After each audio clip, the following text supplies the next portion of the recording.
Kudasai. Gambate Kudasai. Yes, sir. We are live with the We Are Ryzen podcast. This is your host, Andrew Benjamin. I'm joined by special guest today, Mike from Ohio, or I don't know how would you say that in Japanese, Mike? Mike from Ohio. Mike. From Ohio Shoe, I believe it is. Like that would be like the state of Ohio. Maiku, Ohio, right? Ohio. I just realized. Oh, you can't really say Ohio, the state of Ohio. It's gonna sound really weird trying to translate to Japanese. Yeah. Like good morning, country, or whatever. Yeah. Anyway, we're here to talk about Ryzen Landmark 8 in SAGA. Maybe fights TV, maybe not. I don't know. Who knows? Good luck, I guess, trying to find it this weekend when it's on February 24th. I guess that'd be February 23rd for us. So Friday going to Saturday. So get your coffee ready. I haven't seen the official start time for the opening fights. Yes. They have not released that. They haven't released the card of like the list of fights. So I'm just gonna kind of assume how it's gonna go. And I think probably I'm right on this because I'm usually can picture how they do their cards. But well, Mike, you are the one who always is willing to do background on prelim guys and all that stuff. Actually, before we go into that, this has been a cursed card. We've had like a number of changes, including the prelims. Hooliganism and Azerbaijan is what caused most of the card to be changed around, as well as poor Kyungpo Kim getting injured in Korea, so he's no longer facing Yachi. So yeah, there's been a whole bunch of this is a little bit of a messed up. I shouldn't say messed up. It's a bit of a cursed card. Yeah, I would say so.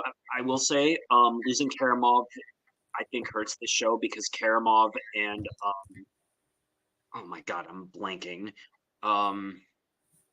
Karamov versus Majima would have been a phenomenal fight. Yeah, no, that would have been an interesting one. Though I am happy that Imanari's back, but that's Yeah, I mean, honestly, on short notice, that's a very credible replacement. Yeah, absolutely. What are you going to do when you officially have to cancel someone on, what was it, 2 weeks notice? Yeah, well, that's the thing. I think they were hoping that maybe they could get that they could maybe get some sort of maybe the president can make a little pardon or something, or say that does happen sometimes with athletes where like if they do get in trouble, they do get okay, you can go do your sports thing, but once you come back, you're gonna go to jail or whatever. But sounds like the other thing also. So it wasn't just Rugar. It was I think Terrell was also involved. Terrell Ragimov, yeah. Yes, I think he was involved as well. So was Tofik and their trainer. Mm-hmm. So and Mamadov. Oh yeah, but well, he hasn't been officially. I think he's supposed to be fighting in Ryzen? I think in a few months. I think. If I remember correctly, was it Tofik and Mamadov that weren't exactly. I don't think they were put in jail. But they were charged. Was that what it was? Is that what I read? Well, I'm sure that Azerbaijan. If you're in Azerbaijan, you get in trouble. I'm sure there's not you can't call your lawyer or anything. Daniel Dizbeki says it was their whole team plus their trainer.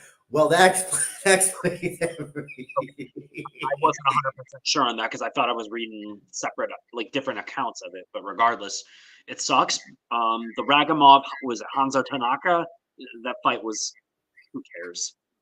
It was a take it or leave it. I'm kind of glad this didn't need to be like a 15 or 16 fight card or whatever it was. I think they could have taken out some of the prelim fights, in my opinion, but that's me. Right? You're right, Jay Chris. No, it's more like a watch at your own risk card. Well, it's more like a try to find and watch at your own risk card at this point.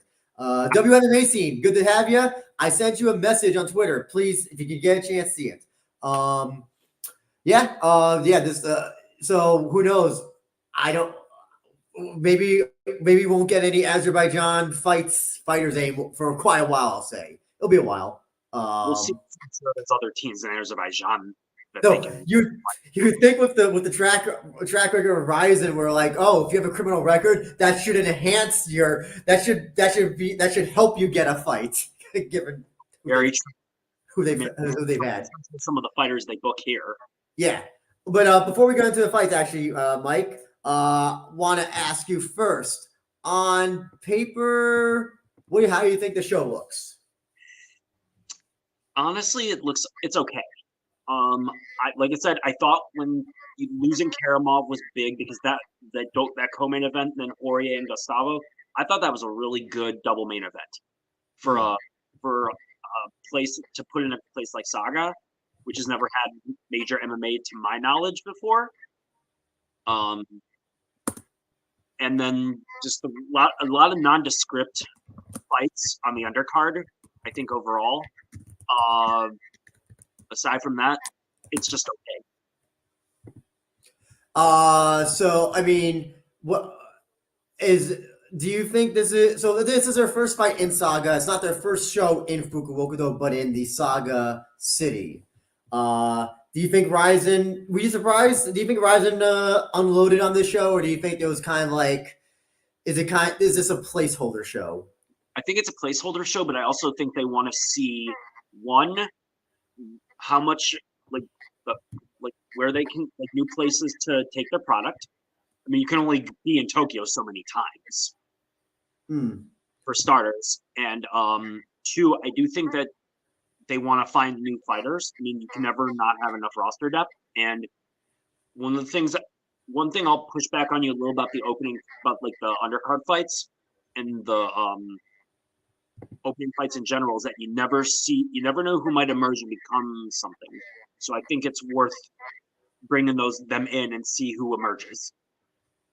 Good point. Before we get into those, sorry, go ahead. And they're cheap. Yeah. I'm pretty sure that these guys, especially with Japan being in recession, they're not making a big bang. Interesting question from Ollie Star, who always submits great questions. We always appreciate that. Feelings on Sakaki Bar Vegas trip. BKFC, Dana, PFI executive, or PFL. Sorry, PFL executive. It's going to be an interesting year of Moose Horizon. I don't know why he went to Vegas. To see Dana. I don't know if it's going to be like a one thing where like, there's going to be a trade off of a fighter. Or maybe it was just nothing. Maybe it was just Sakaki Bar trying to do things for I don't know, to say that he went to UFC and that brings up interest in Ryzen. Maybe I don't know. Any thoughts, Mike? I mean, I'm sure they'll bring in some BKFC fighters at some point. I think that seems to be not a given, but it seems like a pretty decent chance. Same with PFL. I think at some point it seems like they're open to it. Like PFL was open to working with Ryzen. Yeah, that won't last long. No. And it's also, I don't know what this whole PFL Bellator thing is. It's very weird at this point. Yeah. And also, we should talk about, or should at least mention that there's, I believe, a couple K1 versus other K1 group versus other organization fights on this card, like Knockout and Rise. So the fact that Ryzen is having some ties with K1 again, I think is a good sign. Yes. As evidenced by this card also. This card has a K1 versus. There's a K1 versus Rise. There is kind of fight on this card. I think oh my god, it's one of the main. It's the first. It's Tomin Naga versus Tarada. I think it is. Yeah, that one I really want to get into because later when we do, because I think it's an interesting fight. Our good friend Hey Shin, who we haven't seen in a while. Where you been, Hey Shin? We're glad you're back. Regardless, you said I think Sakaki Bar talked about Kai and Horguchi stuff. I hope not, but that's probably likely what it is. I will add, you would know this better than I would, but does Ryzen have champions clauses? I would assume so. I would assume that in their best interest that they should. So if they don't. I'm sure, yeah, I have to assume that they do because every major promotion has them. So yeah. I mean, unless they're working out something where they want to trade Kai and Horguchi for two other people. See, I don't. That's the thing. I don't know. Like if they were going to do some Kai and Horguchi stuff, I'm assuming that they would want two people in return. That's what I would want. But there's really nobody on their level that like kind of substitutes for them. No, there isn't. And plus, they're big draws for Ryzen, and Ryzen doesn't have the depth of draws right now. I mean, they have a good roster, and they're trying to develop people. But the fact of the matter is, if Kai and Horiguchi leave, that's a big loss. You can spin it however you wish. Yeah. On what's his face's show that I was on with Jay Chris recently. Oh my God, I forgot. He does. Sorry. City Project? City Project, yeah. How can I forget? Okay, City Project. I gave my reasons why I don't think Horiguchi is going back to UFC. Basically, long story short, very rare for people to come back to UFC. I can name like 3 people on my head, on my fingers that has happened to. And if it hasn't happened to somebody like Horiguchi, the 2 fighters that I can think off the top of my head, Andre Arlovski and Talis Lights, I don't know, like other than maybe being a replacement fight and some replacement fighters that have gotten second chances, it's so rare. I just don't see it happening. Kai, I can see that happening though. That's my personal thoughts. Flyweight though for him. And as Code Mayday says, yeah, there's nobody on the UFC roster that will be the same level as draws Horiguchi and Kai for Ryzen. So yeah, exactly what you said, Mike. So let's get onto this card. Let's first start with prelim kicking MMA. And Mike, I know you love just going deep dive into these fighters that nobody knows and nobody cares about, but have very little knowledge of. So, sir, I'm going to throw the floor to you, and go ahead, sir. Okay, and then just the first match, I believe, I don't have the card in front of me, but I think it's Keigo Ishigo versus Satoshi Katashima. Mm-hmm. Keiko Ishigo is from, I believe it's Kyushu Professional Kickboxing, and Satoshi Katashima is from Knockout, actually, and he's got a Muay Thai base. Mm-hmm. And for Katashima, I saw his fight with Issei Scienshai Gym, I believe. That is at the Knockout show last November. He lost. He's very experienced. I believe he's 29 and 22, something like that. So very, very experienced, and he's solid fundamentals, nothing exceptional. And then Ishigo is a southpaw, and he has a good straight left hand and a good low kick. From the one fight I saw, so I would say I'll go with Katashima just because of experience on this one, but who knows? And then second fight, I believe it's. I agree. That's all I'll say is I agree. Second fight is Hanya Hashimoto versus Rikito. Yep. I got the things right here. So I can keep track of that. Yeah, Rikito. Yeah, who's both have already fought on Ryzen, if I'm correct. No, I'm sorry. No, that's Rito, not Rikito. Hanya Hashimoto has fought on Ryzen though. Yeah, he has. He lost. I believe it was Ryzen 12. I saw one of his last fights. He's got a good left hand and he's powerful. He's a southpaw. And Rikito has a good right hand and good power. Has bad defense. Mm-hmm. So I'm gonna go with the experience in Hanya Hashimoto here. Mm-hmm. Mm-hmm. And then I agree. I'm just gonna say I agree. And then what's the third prelim? Oh, sorry. Yes, that's Reito Bravely from the famed Bravely Gym taking on Kyohei Furimura. Okay, cool. Reito Bravely. Fun fact. This one actually, in fairness, this one should actually be like competitive. I watched a bunch of. I've seen Rito fight before, and Furuma is experienced as well. Mm-hmm. Yeah, that one should be at least a competitive prelim. This should be on the main card, actually, in my opinion. Yeah. I have no problem with that. Yeah. But what Reito Bravely, he actually fought at the Crush show that my fiance and I went to when we were in Japan. Oh, really? Okay. I think you lost though, right? I believe you lost. I want to say it was knockout in round 3. I think I forgot. It might have been low kicks, but I think he fought in Ryzen before, if I remember. He fought that chopper and won in like 40 seconds again with a high kick. I think it was, if I remember right.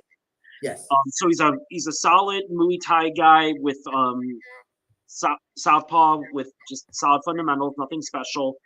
As far as Mura goes, I believe he's 22, 4-1, so he's very experienced for such a young guy. Also, Muay Thai, he's got solid fundamentals, but the one thing that really stood out to me, he's very fast with his hands and feet. I'm gonna go with Mura on this one. That's interesting. I was gonna lean towards more Bravely. I do have to say, you know what's funny though? They both come from gyms that rename their fighters. The Furumura comes from the Furumura gym, and then Bravely comes from the Bravely gym. I think that's kind of a little bit funny. I kind of a little cool thing that's kind of like Bravely gym versus Furumura gym. And I don't know if there's elbows in this one. I would think so. No, I think the only ones that allow elbows, unless they change something by after this airs, is Nadaka's fights. I think those are the only times that they allow elbows. But you know that this is JMMA. Shit can change an hour before. Oh yeah. Fights. Oh, yeah. And then what's the fourth prelim? Fourth prelim, good sir. Kickboxing prelim, by the way. Is actually I apologize. No, it's MMA. Sorry. There's actually 2 more MMA prelims. Taiki Yahiro taking on Yuto Araki. Excuse me. I couldn't find any footage of Yahiro at all. Well, because Yahiro is in deep, and you do need a deep membership. I noticed that. I tried looking up the Deep Osaka shows, and yep, those are on the part of the subscription services. I'm not wasting my money on that. Sorry. Well, I'll say that the deep membership is worth it. That's just me, but I can answer that because I've already seen him fight. He's a fine fighter. He's young. 32, I believe, 33, something like that. Yeah, youngish. I'll say he's youngish. So, but I mean, listen, he's not a wool beater. He's a guy. He kind of walks, fights with 2 left feet sometimes. Listen, I'm surprised that they're bringing a guy all the way from Osaka, that region, to fight on this card, unless he happens to live in the Kyushu area, which I would be really surprised if he does. Yeah, Deep Future King winner, I believe. He might be. I usually keep track of that, but I don't recall. He might have won. He might have won that, but I'll have to double check on that. And then Yuta Araki has only 1 fight, 1 pro fight. Yeah, it was in that new Bloom FC promotion. Yes, and he fought I think he fought a fellow debutant. Yes. Yeah, who was also making his debut. Someone's O had to go. What's up? Someone's O had to go. Yeah, and then literally, and then he has decent submission defense because he got caught a couple times in submissions and is grounded, and he won by ground and pound, I believe, or set up ground and pound to finish the fight. You would think Yahiro, because of his experience, if he's indeed 6-2, but maybe Araki's got some. We'll see. I think that Araki is a much, from his 1 fight versus Yahiro's 5 or 6 fights, however he's had. Yahiro seems to has more of that fight instinct, that fight IQ. That's like, okay, this guy can, if he continues the way he does, he can be something. He could go beyond Bloom. So now I would have to pick Araki in this case. Like I said, we'll see if he emerges as a legit prospect. We'll find out soon. Yeah, I hope so too. And then there is 1 more prelim, by the way, as well. If Ryzen doesn't change up anything, the prelim should all be on YouTube first. Yeah, and then the show goes to the. I'm sorry, I was going to say if somehow Fight does not have this card, Ryzen Live, if you pay for that or pay it or buy it on that platform, they would show all the undercard, all the prelims as well. I just prefer YouTube because I can just put that right on my TV. I don't know if Ryzen Live is Chromecastable. Is it? I don't know. I just use it on my phone, but just an FYI in case, God forbid, it's not available on Fight. Yeah, well, I mean, God forbid if it's not. Listen, I don't know. At this point, I kind of don't want to be on Fight anymore because Fight has gone down the shitter. And City Life Product has had his issues with fights. You can ask him about them. Yeah, there's one more MMA fight. And by the way, the MMA fights are weird because they're doing like weird deep amateur like rounds and times for them 2x5. Yeah. So I Ryzen started this last year. I don't know really know. What do you think about that, Mike? Are you fan of these prelim MMA matches that are kind of amateur? Because I don't know if they're amateur rules. I don't think they're amateur rules, but they're amateur times and rounds. They're fine. They're 2 5s and then the Ryzen rule, full Ryzen rules. Yeah, which is weird. Like that's a weird combination. I don't know why. It's a weird combination, but I'm thinking they just want to see action, and that because some of those prelims have just been absolute garbage. Yeah. So and also, I'm sure that some of these local guys can sell some tickets as well. That's also another reason why they're on the card. Yeah. So this prelim was changed last minute. Don't know why, but it's Ryoga Fukuchi taking on what's the guy's name again? I forgot. I forgot the right name. Ryuhei Sakai. Who is an actual MMA fighter. I kind of was looking forward to the first fight because the two guys had the same record. So I was kind of like, oh, it was cool to see like 2, 3, and 5 fighters go against each other and see who gets the 4 and 5. Ryoga's 3 and 5, and Ryuhei Sakai, according to Tapology, is 2 and 1. And he also fought in Bloom FC, and Ryoga, I believe, is from Deep, I want to say. Mm-hmm. Yeah. I saw Ryoga, decent grappler. That's about it, but he's 3 and 5 for a reason. As far as Sakai goes, decent ground and pound, decent grappling. But once again, hard to say because, Bloom FC, I mean, he wasn't exactly fighting on that good of a fighter. So he's also, at least the kind of interesting thing is that Sakai is a striker mainly. He's done kickboxing as well. And like you said, Fukuchi, is a grappler. So it's at least kind of like grappler versus striker fight. Mm-hmm. Yeah, and honestly, like I said, like we both said, if they sell tickets, then you justify them being on the card. Yeah. But I'll at least give a little bit of prediction. I always side the grappler because I like grappling. I think a grappler is more fun, but that's just me. Okay, fine. We do have a question. I promise him we answer it. Sorry, I need to go back in the chat to find it. Our good friend Josh Rubin asked, you guys see the shit about the embezzlement of 360 million yen in February, giving 200 of it to Ryzen? There was a whole thing. Ichi on Twitter said Ryzen operating company received 200 million yen linked to an embezzlement case. Father and son were arrested for allegedly embezzling 360 million yen to their account last February, then giving 200 million yen loan to Ryzen operator on the same day. And you can probably find Yahoo Japan did an article on it. So I don't know. Mike, what do you think? I don't know the specifics. Like if Ryzen knew, they could be if Ryzen was aware of where the money came from, they could be in huge trouble. But I can't say for sure right now. I'll just say this: that you kind of have to be aware of the company you keep. I'm gonna assume that Sakaki Bar and Company didn't know that these. It's not like people will be like, oh, by the way, we embezzled these 360 million yen. Would you like a portion of it? Nobody's gonna admit that. So, but this is the dark side of Japanese business that a lot of people do not pay attention to, or that weeaboos, weirdo anime otaku motherfuckers refuse to acknowledge or anything. You think that American business is bad? I think that Japanese business stuff may be a lot worse. We don't have the mafia going into businesses and muscling people to sign contracts that they don't want to. That doesn't happen here.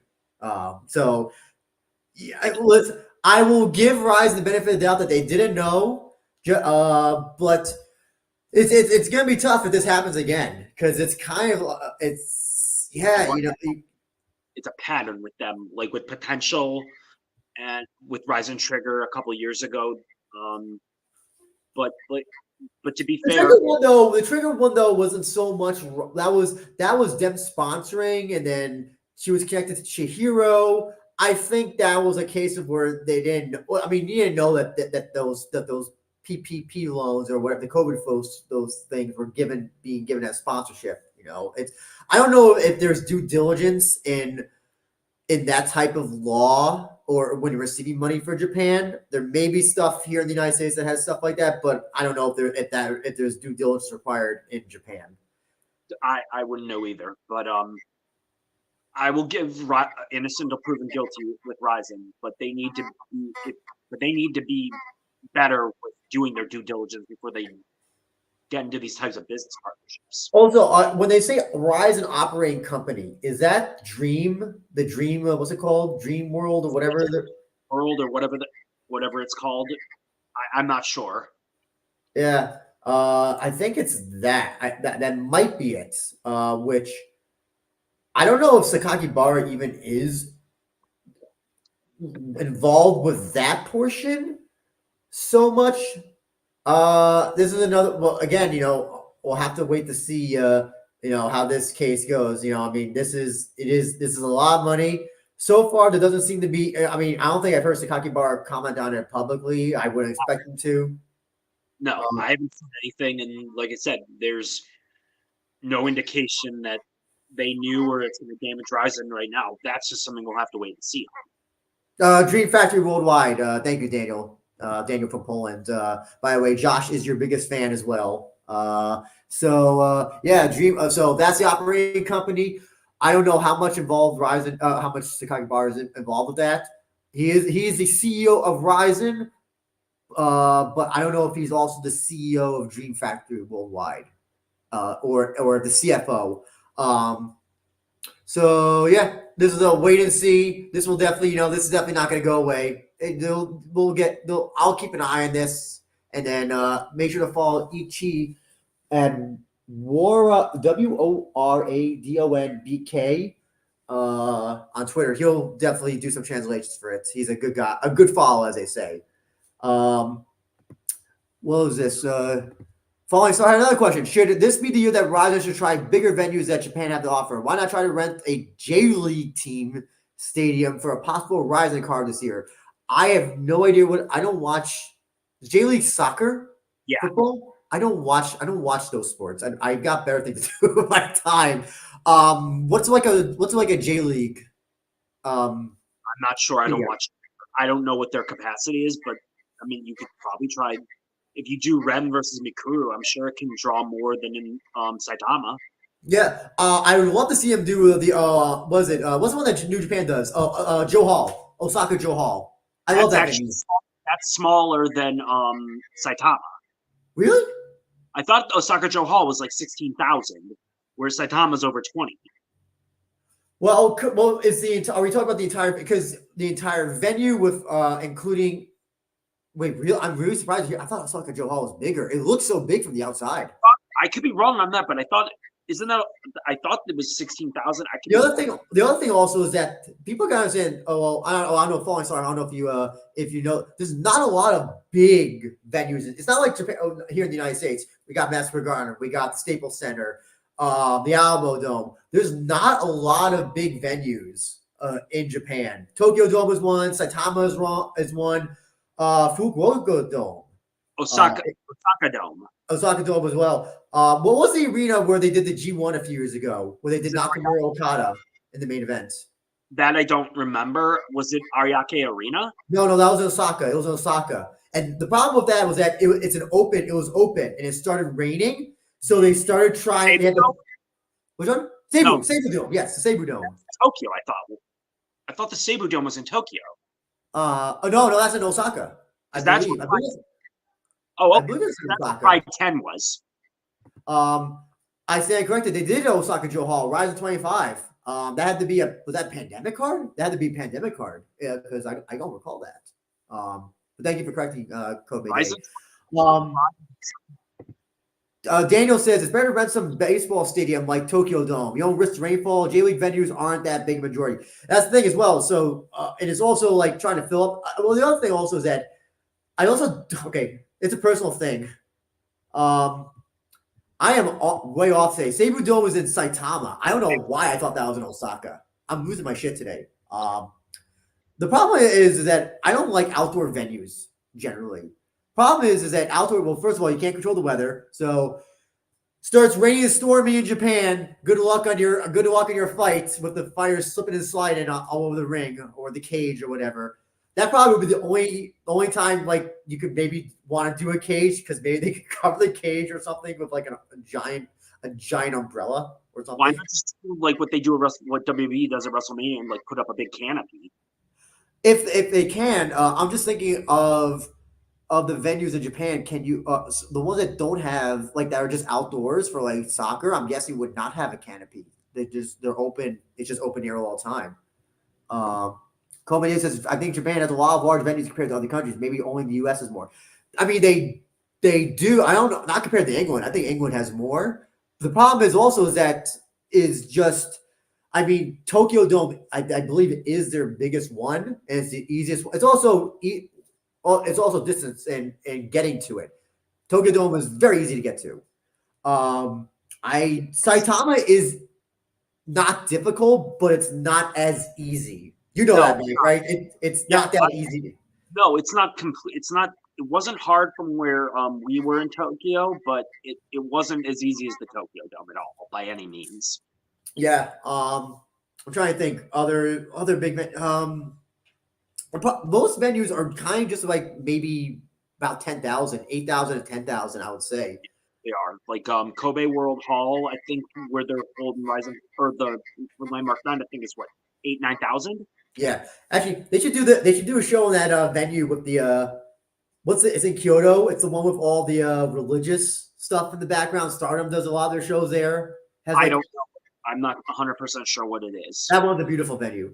Yeah, I mean, also, so it's going to depend on what card so just to answer Falling Stars question, I personally wouldn't do a 70,000 stadium. I don't even know what's a 70,000 stadium in Japan, if there even is one. National Stadium where K1 Pride Dynamite was all those years ago?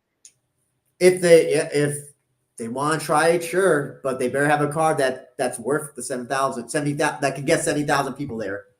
I'd say Tokyo Dome for Mikuru versus Ren, I think would be your best. That's honestly probably the only one, honestly, I could think of. Yeah. Let's get back to the card. Let's actually talk about kickboxing first. Takumi Terada versus Takikiyo Tominaga, which is a K1 versus Rise unofficial match. I would characterize it. And I know that the Beyond Kick people and kickboxing fans, this is something that they're looking forward to. And by the extension of their excitement, I'm kind of now interested in this fight as well. What do you say, Mike? I agree with them. I've watched both of them, and they're both really talented fighters. They're not like they don't come across as amateurish like a lot of like the K1, like the lower card K1 group and knockout Rise fighters come across sometimes. Like you watch a bunch of those undercards, like especially like matches like 1 to 3, and you wonder why they're there at times. As far as Terada goes, he's got a good left hook and he's a really good counter puncher. Tominaga has a good right hand and very good combination puncher. He's also got a lot of heart and he can recover. Because I saw him get knocked down in one of his fights and he came back and won. So he's got good chin and can recover. So I'm expecting a lot from this. It's a good open. Should set a nice tone. Mm-hmm. Actually, speaking of venues, totally forgot Nippon Budokan. Why the fuck did I always forget that? Yeah, that's a good venue as well. That one's hard to get to. That was if you want to talk about like off the beaten path, that one is like. Well, I went there for the G1 when New Japan returned back. That is like a 20-minute walk from like the nearest subway. I don't know if you were there, Mike. I was not, but we went to Sumo Hall, which was very easy. Real Goku, really easy. Yeah, but Budokan is that's like a far walk. And in summer it is a longer walk. Anyway, so I didn't mean to interrupt you, but I just wanted to bring up that venue as well. That'd be a good venue. Right. Yeah, no, this one should be a good fight, and it's also kind of like a prospect fight as well. I kind of like that. It is. I think is this the case though, where they're kind of both. I don't know whether they're on a level where they're kind of at the same. So I'm kind of unsure of how this fight can go. I really don't know. It's really hard to pick uh, like a clear winner, in my opinion. I'm just gonna go with Terada because I did in the fight that I saw of him, he seems to be able to take a punch better than Tominaga. So, but I could be wrong. We'll see. But my impressions were that Tominaga can be hurt. Yeah. Well, so normally I would default to the Rise guys because I do think a lot of the Rise guys have just a little bit more. That now with K1 no longer being this prison camp of an organization, now they can still like fight in K1 but still fight other places. So I would initially would pick Terada, excuse me, but now it's like it's really tough. You picked you picked Tominaga, you said? No, I'm gonna go with Terada. Oh, sorry, excuse me, Terada. Just because, like I said, I've seen Terada got dropped or Tominaga got dropped in the fight that I saw him, so he can be hurt. Yeah. So I just and with Terada's counter punching ability, I do think that gives him an advantage. We'll see. I gotcha. For shits and giggles, if you're gonna pick Terada, let me pick Tominaga. Let me be on Rise's side since I tend to default to the Rise folks a lot of times when it comes to K1 versus Rise stuff. Which they'll be having one again this year. Really looking forward to that. That's gonna be a great. Oh yeah, El Dorado and World Max on March 20. Yes, and hopefully we could get a Ryzen versus K1 versus Rise show this year. That's my big thing. Sorry. How about instead of versus knockout in Ryzen? Knockouts. Not opposed to that, but they're down here. They're down here. I would put K1 and Rise way above them. Sorry, go ahead. I was gonna say you still have like Ryusei. You still have Issei Saenshai Jim. You have Seiya Faruqi, who I like. Yeah, and you have all the Bravely guys as well. Every Bravely guy. You can do shoot boxing too. Oh, that's true. Yeah, that's true.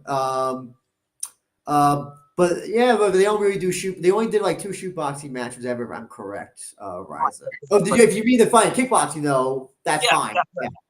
Yeah, because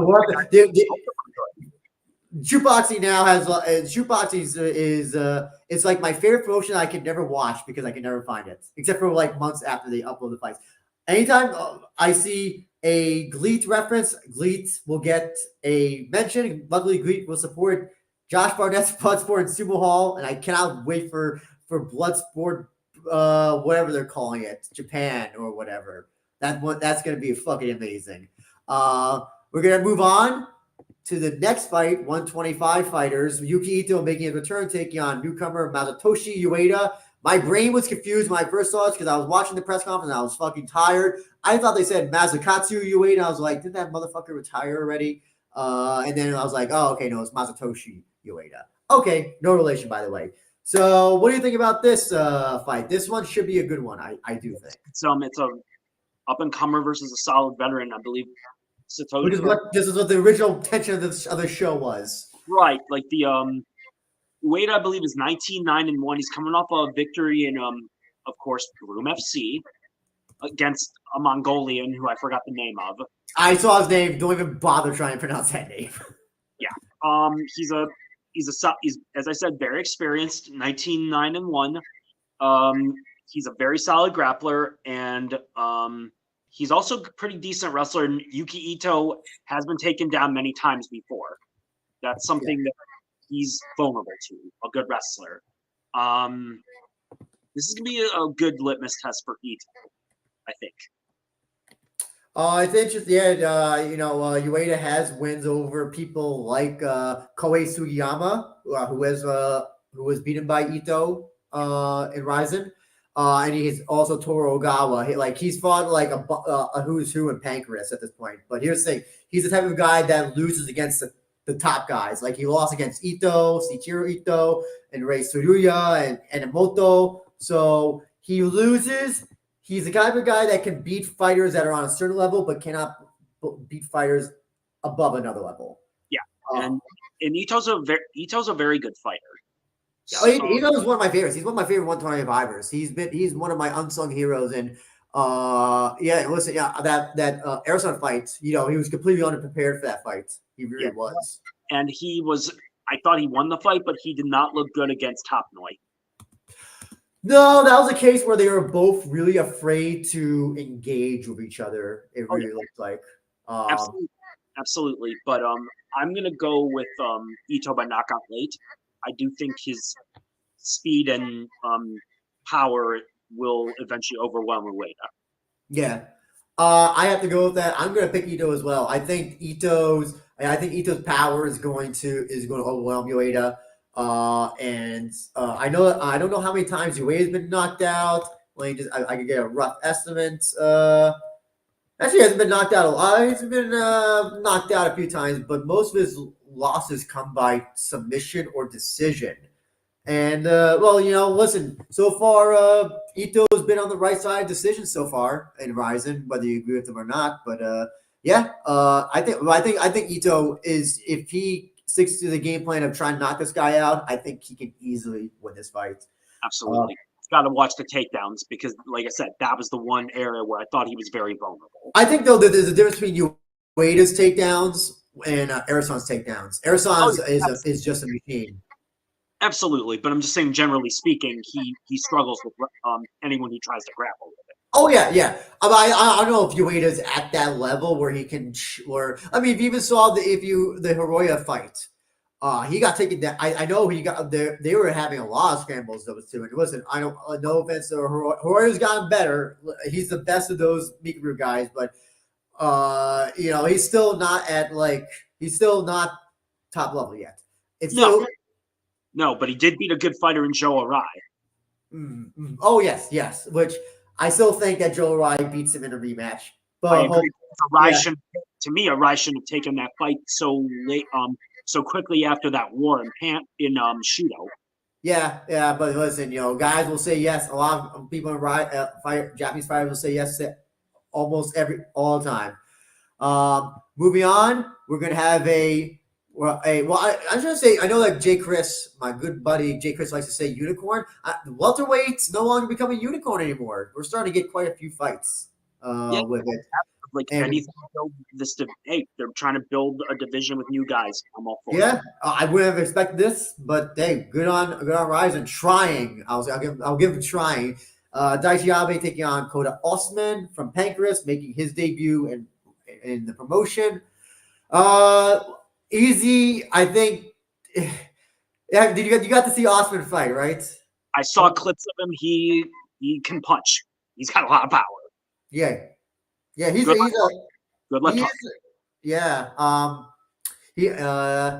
but listen, Abe shouldn't be losing to a guy like this. No, absolutely not. Abe should be able to knock him out. Yeah, if he doesn't win, then I don't know what's that's not good for Abe. No, it's not. To lose to someone who's 4-4. Yeah. Well, I'll give this. Osman, all of his fights are finishes, I believe. I don't think any fight's gone to the third round even, if I remember correctly. Right. And one issue with Abe, besides his bad submission defense, is that he's very slow and he's very stiff. It's like 1-2, 1-2. That's it. There's very few combinations, as I recall, with him. And he holds his hands low. And he holds his hands low enough where he'd be vulnerable to Osman's left hook. Yeah. This fight will be. I worry this fight could. I don't know. Could this fight be a stalemate between these two, where these two are kind of a little bit? Yeah. Yeah. If I'm thinking that, then you're thinking that. That's how this fight's probably going to go. Let's just hope it's not like Abe versus Hibiki Tamura. That movie, that fight was so awful. I didn't even remember that fight happened until now. Actually, he had a fight against. I didn't either. I just thought.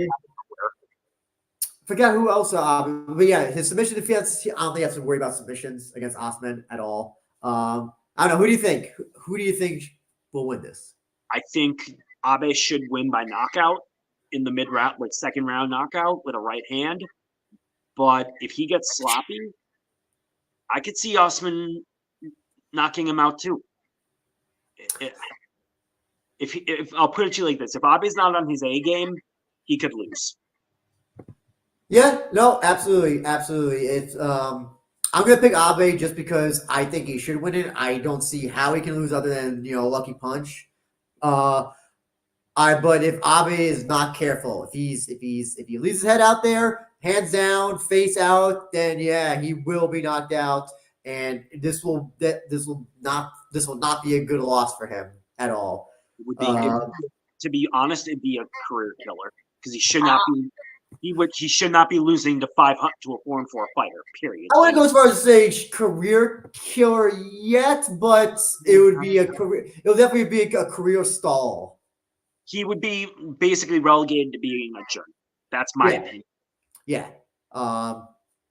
So let's move on to another fight. This one is semi-interesting, half interesting, I'll say. Kenta Takizawa taking on newcomer Shohei Noze, or if you want to be funny, Shohei Knows.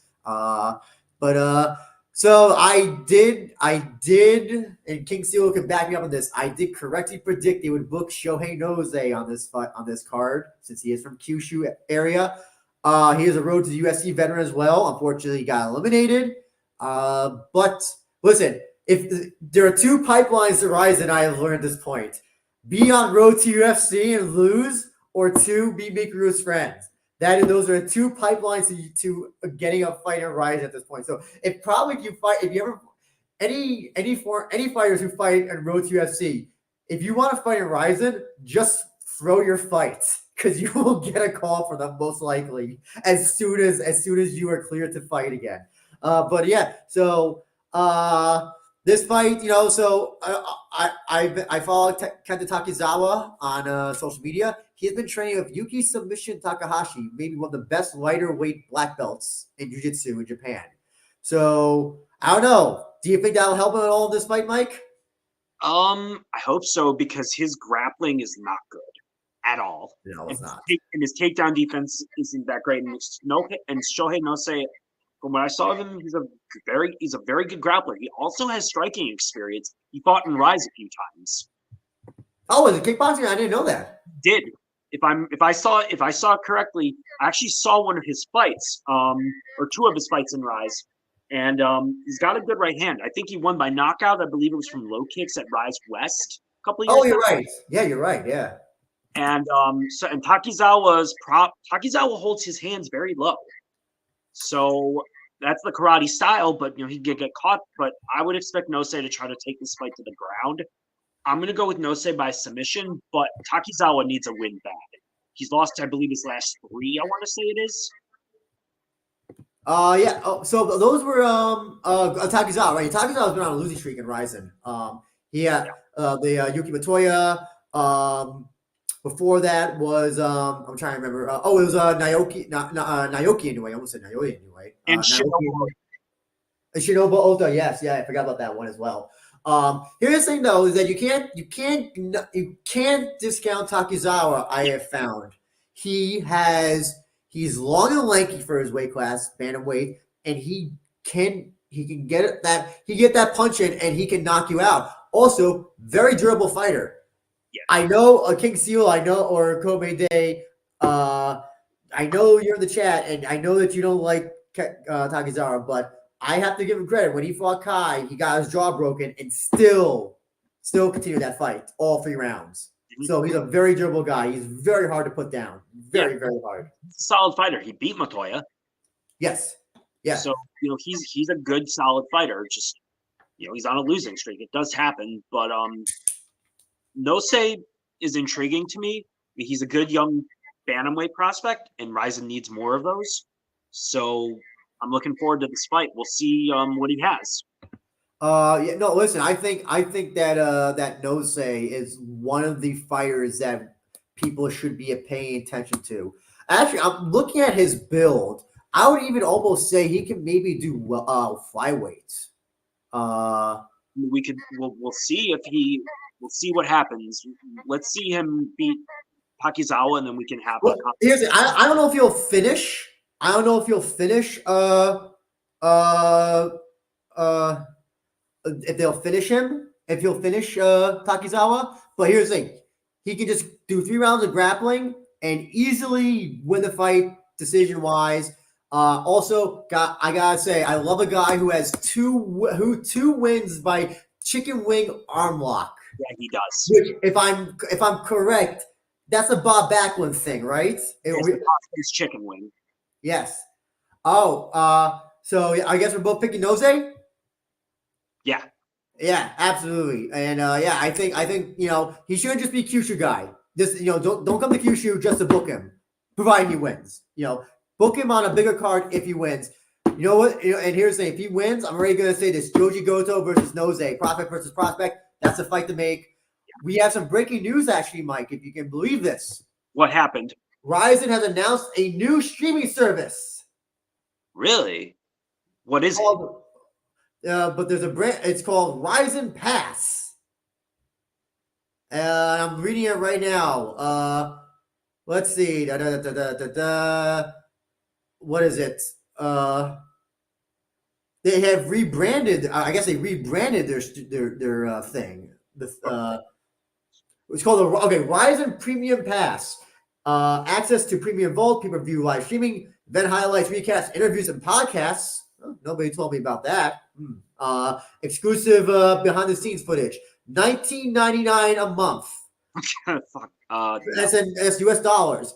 And below they have the Ryzen. No, it has Premium Pass, and below that's the Ryzen Pass, which is access to Premium Video Vault, event highlights and recaps, interviews and podcasts, and exclusive behind-the-scenes footage. Apparently, you don't have access to the pay-per-view live streaming, and that's they put it under pounds for some reason. I have no idea why. £7.99 a month. This is all right here. I don't know if you can see on my phone as you see my ring light and the reflection. Barely, but does that mean Ryzen Live is dead? That's a good question. What? Oh my God. People are just posting so much shit in the Discord right now. I am losing track. So what? Okay. I hate to ask this. Can people who are in the Discord who are also in the chat, can you kind of just give us breakdowns, because I'm trying to read this and I'm also trying not to lose track of time for this show. So if you can do little sound bites updates, I'll post them here. Let's move on to the next fight. I think they're gonna probably do this one next, and it's one got changed as well. Not thanks to hooliganism, but because Ayaka Hamazaki got injured. Saori Oshima taking on Claire Lopez. Thoughts, Mike? Do you prefer and if you prefer this one over the Hamazaki? I do, because Oshima needs a win. I like her, and I think she's coming off a loss, isn't she? Yes, she lost in not Road, but Black Combat versus Deep show, and she got basically out. She got manhandled by her opponent. Okay, and Claire Lopez is coming off the loss to Seika Izawa pretty quickly. It was like a minute 20 or something like that at Super Rising last year. I think Oshima should submit her. I mean, listen, you can't count out Claire Lopez. Listen, I know that she lost against Izawa, but you saw what she did against Reina. I kind of wish it was Hamazaki and Claire, because I want to see where Hamazaki is at this point, considering the not downturn, but her last losses. Because Hamazaki was on top at one time, and then she lost in the tournament, the bantamweight tournament that they had. She got her arm broken by Siwoo Park, and it's been a while since she clearly that arm has not healed up, apparently, because apparently that was also related to the injury. But with this one, I don't know. I still think Oshima is still a fighter I still want to see that Oshima Izawa fight at some point. I really do. I would love this. Depending on what happens between Yuri and Reina, when that happens, I would love to see Reina versus Izawa. Because here's the thing: we're running out of opponents for Izawa. If Claire wins, I don't know what you do. The problem is that Izawa is beating almost everybody, and it's gonna become kind of you can be doing rematches, which I'm not opposed to if they're warranted. But they need to bring in new fighters for 105 or for 108 for super atomweight. P says it's not a rebrand. My apologies. I thought it was a rebrand. I stand corrected. WMAC now. He has a great video about the fight. Did you do a video on the replacement fight? I know you did it for Hamazaki and Lopez. But if you didn't, I look forward to see the new video. He also does great videos on all women's MMA stuff for Bellator and Pancrase and Deep Jewels. All good stuff. Please give WMMAC now a follow, please, if you're not. He says Osima needs to win. Lopez needs to win. If Osima gets her down, she should win. But Lopez is dangerous on the feet, whereas Osima is not. I think that's the key there. Can Osima get her on the ground? Or is Lopez going to be able to not go to the ground? And I think that's the big question. I'm still kind of iffy on who to pick, but I would have to side of Osima. I think that Osima has faced higher competition. I think she's dominated almost all that competition. And I don't know what happened in Korea, why she lost that one. I mean, she lost clearly, but I don't know why why she got the up that one. Yeah, the thing is, and then they both need to win. But I kind of like that. I would like to see, hopefully we'll get to see Hamazaki come back, when she's 100%, whenever that will be. Yeah, so you pick Yoshi. Sorry, go ahead. With her age, in regards to Hamazaki, with her age, this might be just be a case of where the body starts breaking down. Yeah, and listen, and if her arm is not going to be fully healed because because it's broken, that's really bad for her. Falling Star says, should Ryzen have a deal with Netflix to create Drive to Survive style documentary? I think the subject of the 40 manual should be the subject. If it comes true, what's Drive? What's that? I never heard of it. Formula One. Sorry? It's a Formula One behind the scenes document, reality show, Formula One. Sure. I mean, if they want to do it for Japan, yeah. Maybe do it on a Bima. I don't know. Well, that's the thing. If they're with a Bima, I don't know if they can do stuff for other streaming services. Japanese streaming contracts are very stringent, much more stringent than anything here. So if they're going to do a documentary or anything, should they do it on should it be on Netflix? Yeah, you get to see. Everybody gets to fucking see on Netflix. If it's on Bima, only people in Japan get to see it. So yeah, it would. If they're going to do one, it's going to be on Netflix. I mean, sorry, a Bima, excuse me. And he says he's working on a replacement. I can't wait to watch it. And says that Lopez's big problem, she loses big fights. Aside from her last, Osima tends to win those big fights, which is very true. Both big in size and also big fights as well. Yeah, I mean, Osima really should be at what is the microweight? At atom weight, yeah. Microweight or whatever the next division after super atom weight would be. Is it microweight or atom weight? Yeah, microweight, which is like I think is that 98? I don't know. I can't do kilograms or something. Whatever that. But yeah, she should. But listen, hey, she's been successful at atom weight, and she did beat Salt, who was like 3 classes ahead of her. So hey, if it's working for her, good for her. We're gonna move on to Takahiro Ishida versus Hiroaki Suzuki, classic grappler versus former kickboxer turned MMA guy. Your thoughts, Mike?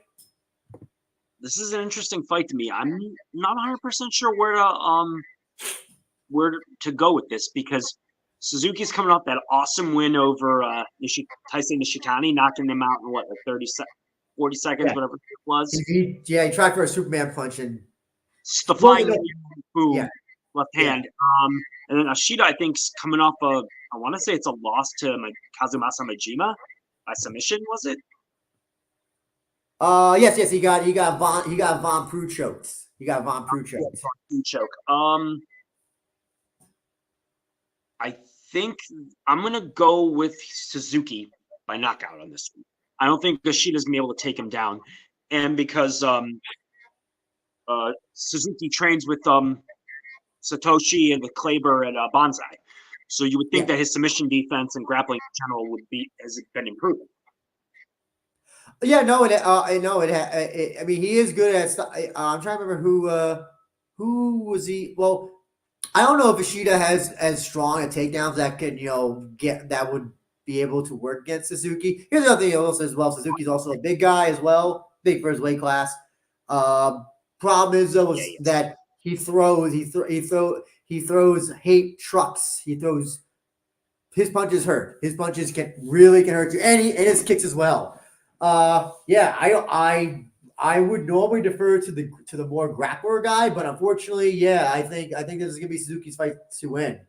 Though his career in MMA has been very interesting, where he's never been finished in MMA, but his losses have been against. So he's lost to Hagiwara, he's lost to Hiramoto, and I forgot the other guy he lost to. I think was it in one he lost, I believe. No, I don't think he fought MMA at one. I forgot who it was. It was Suzuki, Hagiwara. Oh my god, I can't remember. Oh, did he fight Chihiro? I don't think he thought it was Chihiro. No, he didn't fight Chihiro. Oh, Jin Aoi. He fought Jin Aoi. 145. Yeah. But and it's funny because he's finished all the people that he's fought in MMA, which is very funny. So and all in the first round. Yeah. To be fair, some of them were. He beat Shoji. That really shitty pro wrestler. Who the hell was it? Keisuke Okuda. Yeah, he beat him in the first round and then beat Nishitani, who was a decent fighter. So lots of. Yeah, so no, I'm going to defer to Suzuki on this. I think he'll knock out Ishida and go to 4-3. No longer be a nice even. Moving on to another fight that got changed, not last minute, but had some. I don't know. I'm not looking forward to this one as much anymore than what it was. Yusuke Yachi versus Dark Shirakawa. By the way, Kota Osman's real last name is Shirakawa. As far as I know, there's no relation between these two. As far as I know, they're from two different parts of the country, I think, as well. So yeah, just in case if anybody's thinking that. Yachi versus Dark, Mikuru's boy again. If you're Mikuru's friend, that's how you get on Ryzen. And even So what do you think about this fight now, Mike? I think Yachi should win because Shirakawa's one coming in on short notice, and two, he's moving up a weight class. Yes. So, and 10 pounds obviously is a big deal, but with Yachi, fighting the way he does now, which is very cautious, devoid of risks for the most part, I think. I don't know. I'm thinking Yachi by decision on this one. So, yes, I agree that the weight thing is going to be a big thing. I don't know if he has to be very tentative with a fighter like Dark. I don't see Dark I just see Yachi just overwhelming Dark in every aspect, grappling, striking. Agreed. Dark has a chance. I think he has a puncher's chance just as much as anybody else does, but going up a weight class, I don't know if that's going to really help. I tried to find Dark fought at lightweight before for anything, and no, he never. This is his first time ever as a pro in lightweight, and unfortunately, sorry. Props to him for taking a dangerous fight like this on short notice and 10 pounds above his natural weight.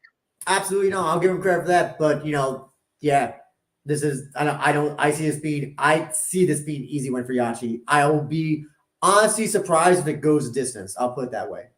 I think he'll submit. I think Yachi beats him by submission. Yeah. So I know we like to shit on Yachi, but listen, he's still like good at submission. He's still a great submission guy.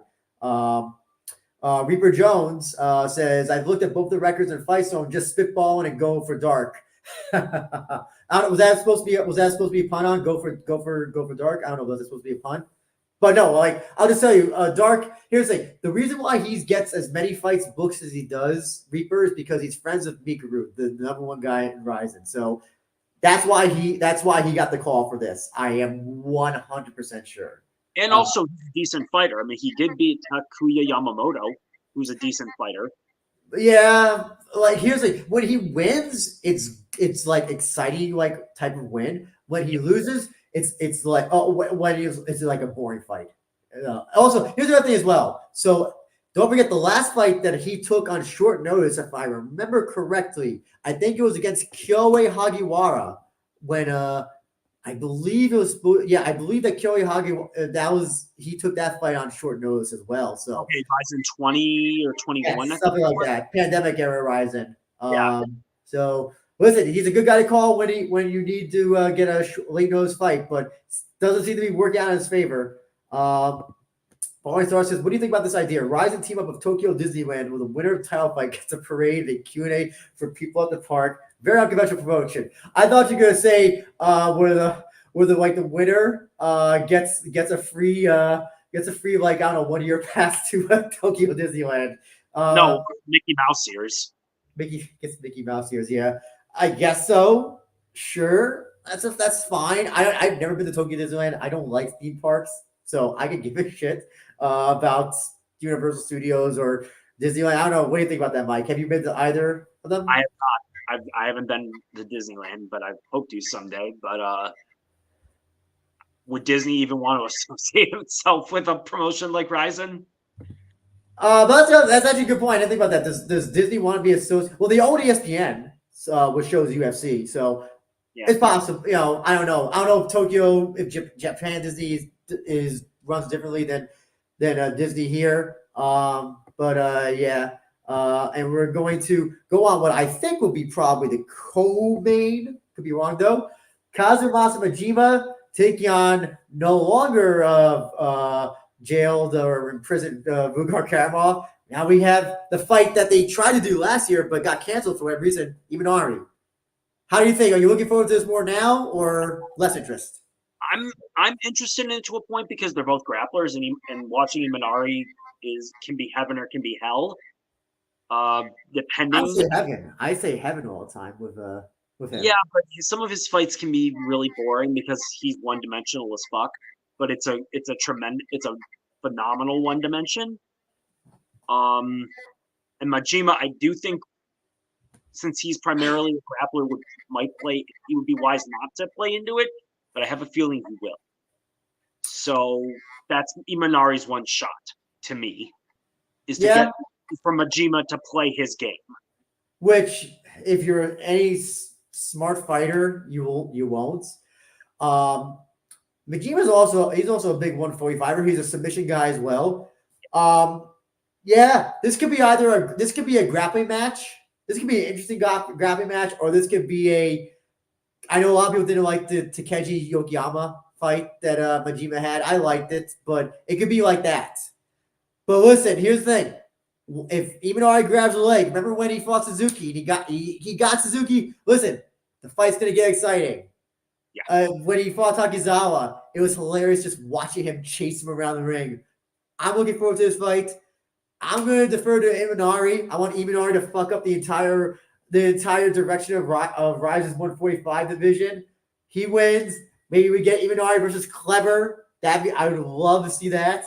And then listen, come on. I want Imanari to I know he has one win in Ryzen, but like nobody saw it because it was on the first Landmark show. Yeah, that's right. Against a replacement, as I recall, by Armbar. But listen, I want to see Imanari get a big win on a bigger Ryzen stage. I'm looking forward to this fight. It's going to be entertaining, I think, no matter which way it goes. I'm picking Imanari.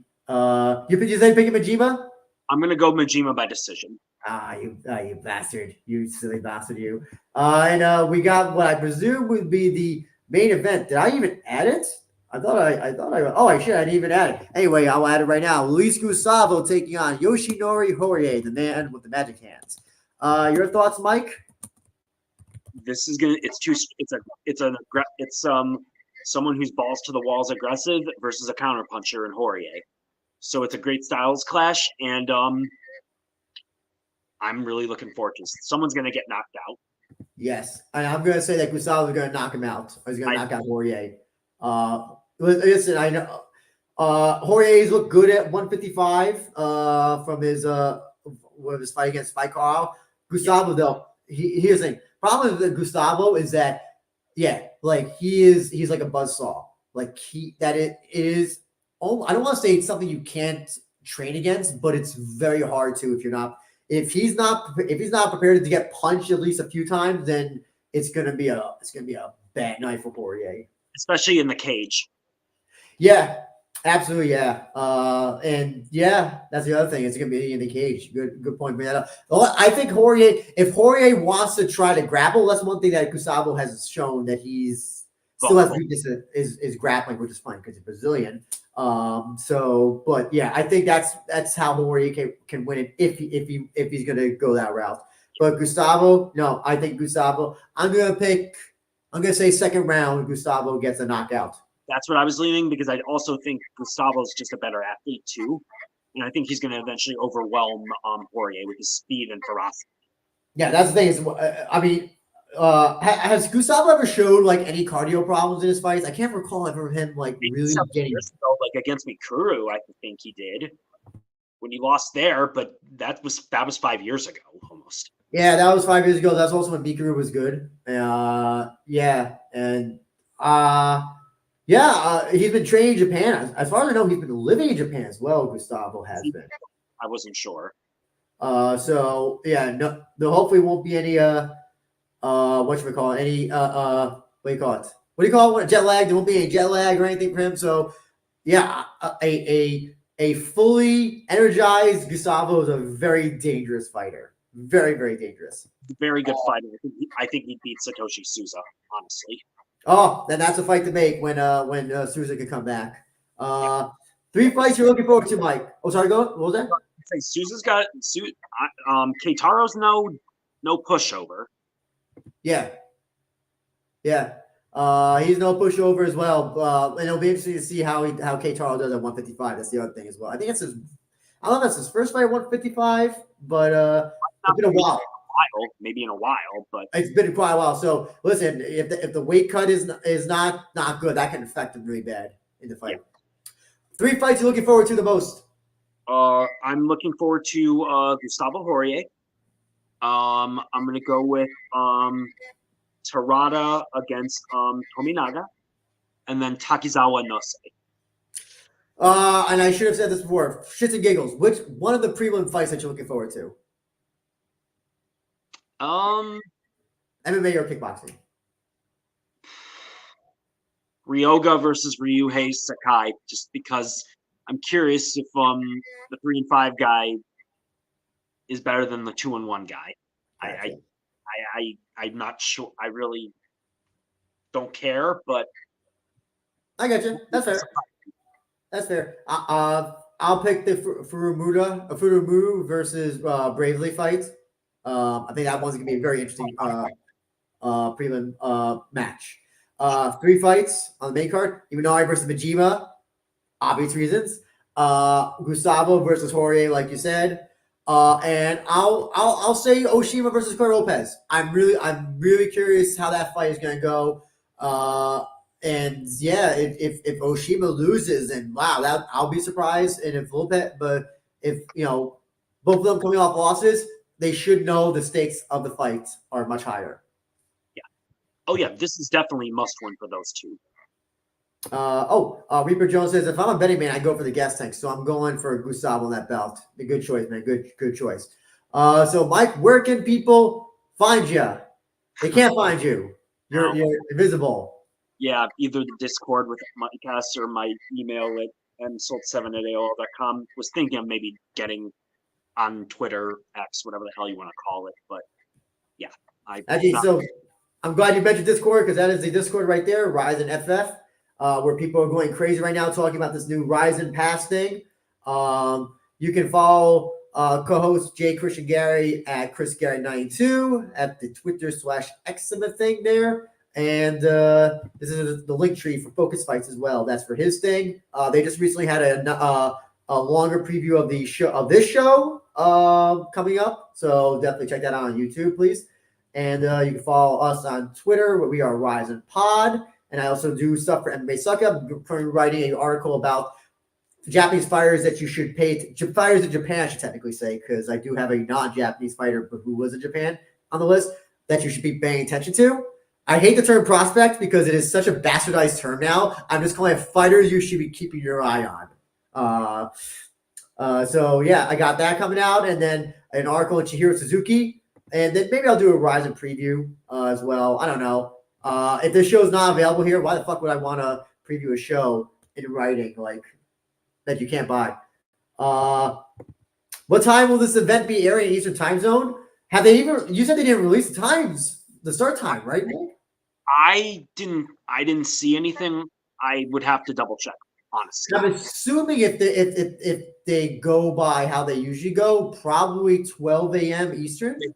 Yeah, midnight for the prelims, and maybe 1 or 2 for or maybe 1 or 2 a.m. No, I think it'd be all the prelims. I think it'll be all the prelims on the Ryzen YouTube channel, and then it goes into the main card. Which, by the way, as well, main card maybe 1:30 or 2 a.m. Okay, yes. Oh, I got what you're saying. Okay, yeah. Because there's 4 or 5, so that would take some time, wouldn't it? Yeah, yeah. The other thing is also that you can only see the prelim stuff live when it airs. They don't archive them. It's stupid. You need to stop doing that.